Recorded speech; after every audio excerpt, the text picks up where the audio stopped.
Hello, my universal Christian family. Today we're going to be looking at events that we need to watch out for that are leading up to the coming of Jesus Christ. Now, we talked about, when Jesus Christ is going to come, the imminent season of Jesus Christ's return in another video. Please check that out so that you're not just always scared about every event. I'm like, hey, he's coming very soon. Oh, hey, it's now. Hey, it's not. Like, you can actually just relax and know the imminent season of Christ's return, and you can be sure of it because it is clearly, told to us in the scriptures.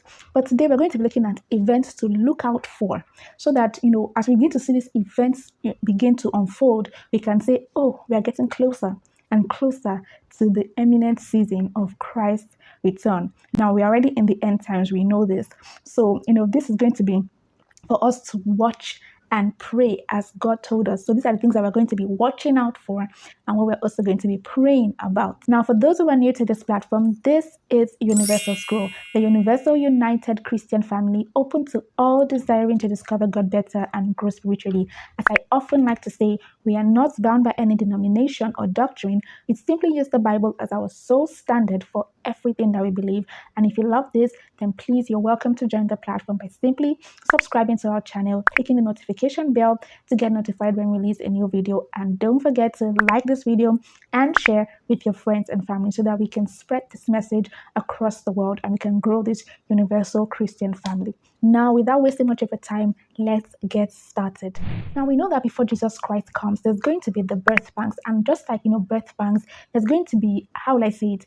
I'm not a doctor. So we have this contractions that happen, and the timeline between each contraction will begin to reduce and reduce and reduce. So the pain will begin to intensify and intensify and intensify. And what are these birth pangs?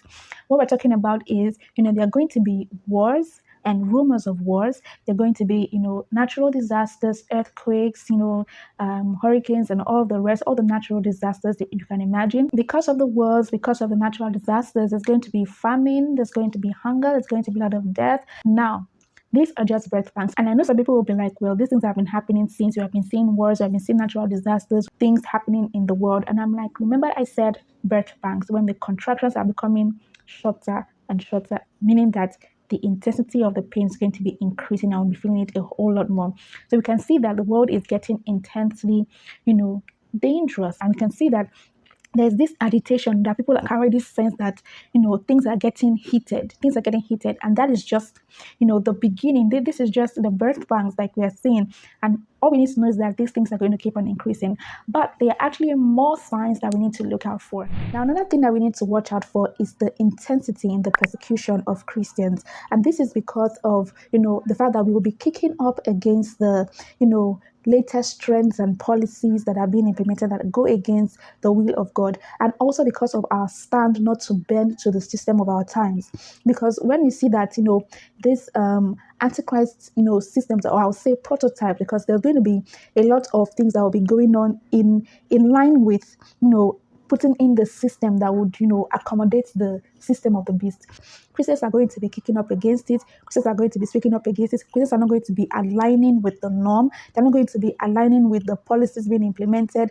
And you start seeing that sanctions and so many things that will be implemented in the system to make it unbearable for Christians to be able to sort of survive. I see videos like, when Christianity becomes illegal and people will be, doing some TikTok videos and reels. And I'm like, it's not going to be just about putting you in prison. It's going to be like more of choking you so that you can't even survive. So we see the whole situation with the LGBTQ, and as a Christian, we know that we don't align with such. But if you're working in a school and you don't want to use the pronouns, for example, you would be sacked. You start seeing that the systems are putting policies in place to ensure that these things are implemented in our society. And if you're not going to align with it, if you're not going to agree with it, you will be blacklisted. You will not be able to, continue your job. You'll be sacked practically. And we can say that because this, intensity goes on, you start seeing that Christians will begin to do the apostasy. They'll begin to deny the faith because, they can't cope anymore.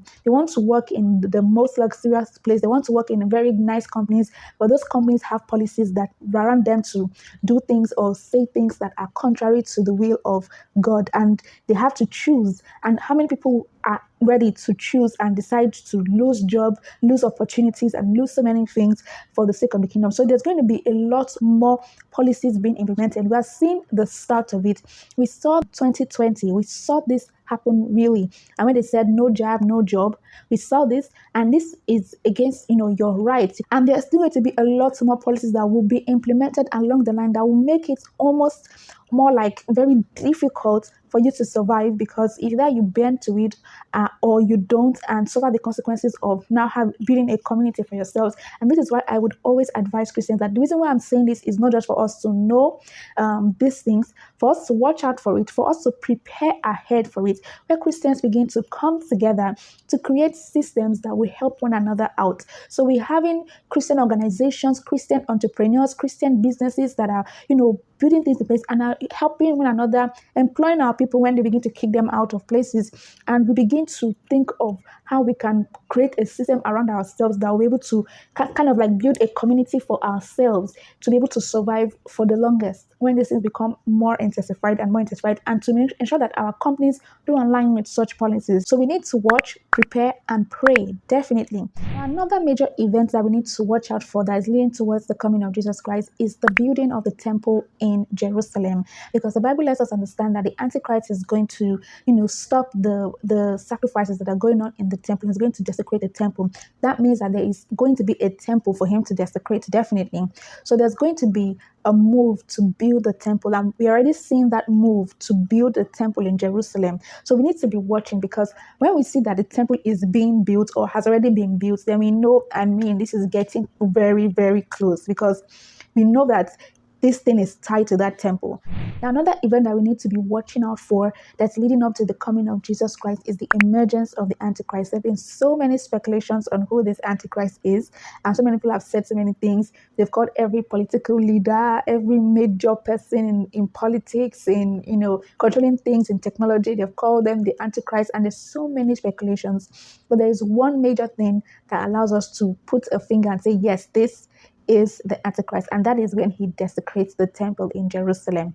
Now we know that before then there's going to be a 3-year period where it puts certain things in place. We're going to be looking at some of the things that the Antichrist is going to be doing before desecrating the temple and after desecrating the temple. Now this Antichrist is most likely going to be from Israel, Middle East, Turkey, Syria, those areas. It's going to be from those kind of areas. He's not going to have any majesty as aligned with him. He's not going to be like a very noble big guy. It's going to be from a no background kind of guy, all right, and it's going to emerge suddenly. It's not going to be someone that will be seen gradually progressing in the ladders and things like that. Like we just notice that person is unseen, and we know that he's going to make alliances with some countries like North Africa, the Middle East, and so many other smaller countries. It's going to be conquering nations. It's going to be destroying their military and taking over nations. And we know that Egypt is going to be conquered, Tel Aviv is going to be conquered, is going to fight the kings of the south,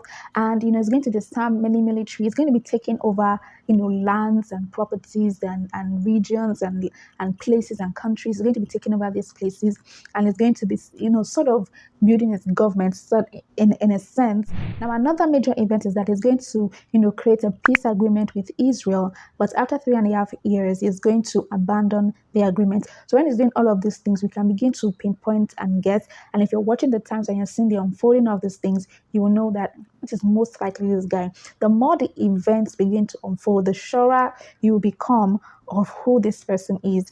And the final nail on that coffin is when he desecrates the temple in Jerusalem and stops the sacrifice that's going on in the temple. That's the final major sign that lets us know, yes, for certain, this is the guy. Now, once the Antichrist has broken his peace agreement with Israel and desecrated their temple, he's going to align certain countries to fight against Israel. These 10 kingdoms will give their allegiance to the Antichrist, would, give him their power, will give him their authority and everything. And we see that, he's going to be now going in full, attack against Israel and, of course, against the children of God. He's going to be going in full attack against the believers, the Christians, all right? And he's going to be going out to kill them, and there's going to be a huge martyrdom. And to prove his godlike status, he's going to be doing a lot of signs and wonders, and of course, be demanding that the entire world worships him. He's going to be implementing his mark, the number which is 666. He's going to be implementing this mark and be requiring everyone to have the mark either on their hand or on their foreheads. And anyone who doesn't have the mark will be killed. And so you will see that there'll be a lot of martyrdom, a lot of killing of believers, a lot of killing of saints, because they will not take the mark, because the Bible makes us to know that we must not take the mark. Anyone that takes the mark is giving their allegiance to Satan, to the devil. And if they do that, then they're definitely going to hell. So Christians will understand this and will not align with that. Now, those who align with the beast will be, you know, enjoying the privileges of that. So it will be like, it will be easier for you to just say, okay, yes, let me just align with him and just enjoy my life, right? But we know that the enjoyment is not going to last for long, because, at some point, God's judgment will be poured out on these people. And so they'll be going through a lot, because there will also be the emergence of so many things that God is going to be putting in place, like the two witnesses that are going to be moving out in power and will be, doing the signs and preaching the gospel to the entire world. This is going to be a season where the preaching of the gospel is going to be intense, despite the persecution. It's going to be really intense, and that will be really getting the Antichrist frustrated. Now, I mentioned earlier that there will be two witnesses who will be, preaching the gospel, and they'll be moving about with signs and wonders. Anyone who tries to kill them for the duration of their work will be, killed in a particular manner with fire coming out of their mouth, and they'll be able to stop the rain. They'll be able to, call down fire from heaven. They'll be able to do so many amazing signs and wonders. They'll be able to, turn water to blood and things like that. They'll be able to do so many amazing, great signs, and they will finish their administration. And that's when the Antichrist will have them killed, and, their bodies will be left open, never buried, for 3 days. And after 3 days, of course, they will be resurrected, and they will go up to be with the Lord. And of course, this is when all these celestial things are happening. That is the sun going black, the moon going red, the earthquakes, and God is pouring out his wrath on the people. And then that's a time when Jesus returns, and Jesus returns to defeat the Antichrist and to establish his kingdom on earth. Now, this is a whole lot. So many things are going to happen, and it looks really bleak. Now, I explained in a previous video about the two witnesses, so you can check it out here, as it gives more details on who these people are, and also gives us a perspective on how we should, position ourselves in these times. Now, what are we supposed to do? Right now, we're supposed to be looking at the events that are leading up to the coming of Jesus Christ. We're supposed to be observing, we're supposed to be preparing, and we're supposed to be praying, so that God begins to use us and tell us how he wants us to work in these times. It's not for us to just come up with our own strategies, but for us to ask God to tell us exactly what he wants us to do and the role that we have to play in these times, so that we are working and being useful in his kingdom right now, so that we can